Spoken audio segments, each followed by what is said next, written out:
Hallelujah. परमेश्वर की स्थिति हो, परमेश्वर का जो हम वचन निकालेंगे, कुलुसियों 3 उसका 2 क्या कहता है? पृथ्वी पर की नहीं परंतु स्वर्गीय वस्तुओं पर ध्यान लगाओ। परमेश्वर के वचन कहता है कि तुम इस पृथ्वी पर किसी चीज के ऊपर ध्यान मत लगाओ, क्योंकि परमेश्वर का वचन कहता है कि जहां तुम्हारा धन है वहीं तुम्हारा मन रहेगा।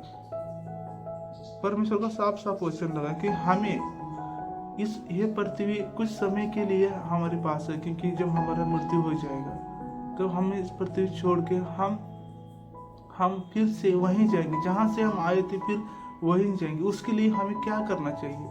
जब परमेश्वर ने हमें अपना पुत्र होने का अधिकार दिया तो हमें उस अधिकार को किस तरह हमें इस्तेमाल करना चाहिए और इस पृथ्वी पर हमें किन बातों से दूर रहना चाहिए। परमेश्वर का ये वचन क्या कहता हूँ, वचन के द्वारा बात करेंगे।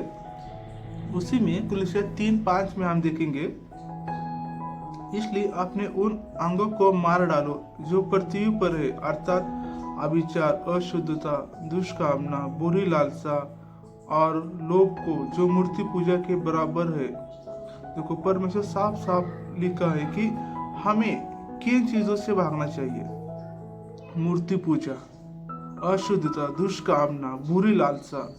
अगर हम किसी बात पे अगर ज्यादा मन लगाते ना, वो भी एक मूर्ति पूजा होती है, क्योंकि परमेश्वर का इधर लिखा है साहब, लोभ को जो मूर्ति पूजा के बराबर है। लोभ यानी कि हम किसी बारे में किसी चीज के ऊपर ज्यादा भरोसा करना या उसी के ऊपर अपना मन लगाना रहना, क्योंकि ये चीज जो है ना, ये परमेश्वर से हमें अलग करने की कोशिश करती है।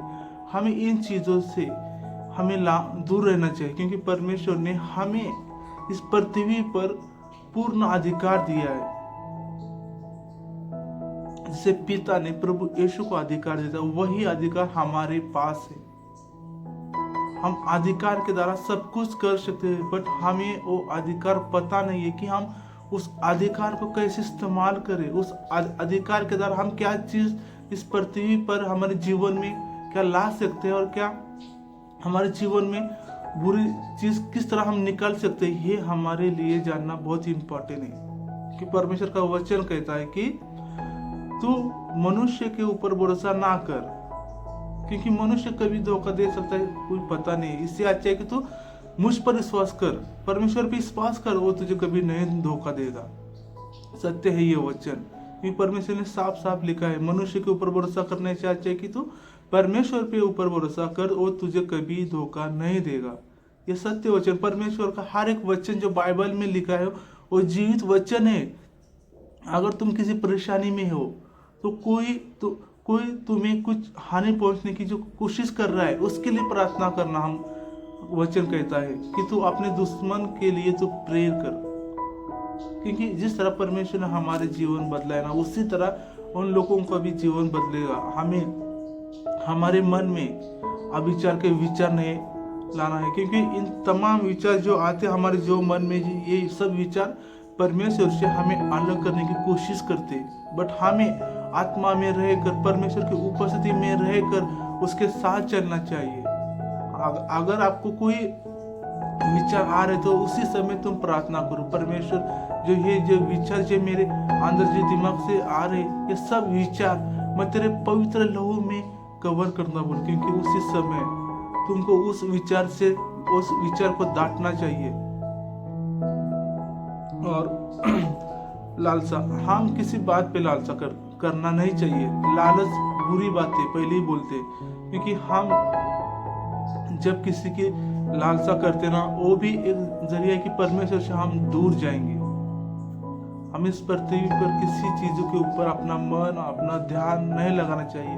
अगर हमारा मन और ध्यान लगाना चाहिए तो परमेश्वर के वचन पे हमारा मन और ध्यान लगाना चाहिए, क्योंकि वही एक जीवित वचन है जो हमें सब कुछ पुरोटा करने वाला परमेश्वर ने। देखिए, हम अगर आकाश के पक्षियों को देखो, वो कभी ना बोते हैं ना कभी काटते, फिर भी परमेश्वर उसे हर एक चीज, परमेश्वर खाना खिलाने के लिए हर एक चीज देता है परमेश्वर। क्यों? क्योंकि परमेश्वर के वचन में लिखा है उससे ज्यादा परमेश्वर हमसे कितना प्यार करता है। हम तो परमेश्वर ने अपने अनुसार हमें बनाया है। परमेश्वर ये नहीं चाहता कि हमें कभी किसी मुसीबत में डाले, नहीं। परमेश्वर हमें सदा सर्वदा परमेश्वर मनुष्य को अपने पुत्र के होने का अधिकार दिया, और हम अब गर्व से हे अब्बा हे पिता परमेश्वर से हम बात कर सकते हैं। यह अधिकार भी हमें परमेश्वर ने दिया है कि हम हे पिता उसे हाक मार के प्रार्थना कर सकते हैं।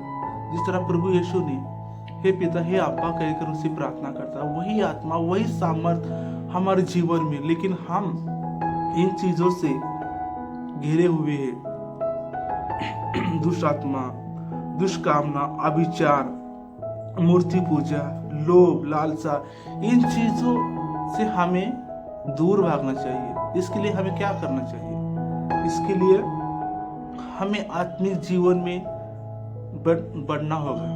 अगर कुछ हमारे अंदर से चीजें अगर निकालने हैं तो हमें प्रार्थना उपवास करना बहुत इंपॉर्टेंट है, क्योंकि परमेश्वर का वचन कहता है कि उस ऐसी दुष्ट आत्मा है जो उपवास प्रार्थना के बगैर नहीं निकल सकती। अगर आपको आत्मिक जीवन में बढ़ना है तो उपवास पकड़िए, प्रार्थना में रहिए। आपके आत्मिक जीवन में बढ़ोतरी से परमेश्वर ने आपको आशीर्वादित करेगा। धन्यवाद हो परमेश्वर का। यही वचन था, हमें किस तरह इन चीजों से बाहर निकलना है। सो परमेश्वर आपको इस वचन का द्वारा आशीर्वादित करो। अगर ये वचन आपको अच्छा लगा है तो कमेंट में आमीन जरूर लिखिए। हालेलुया।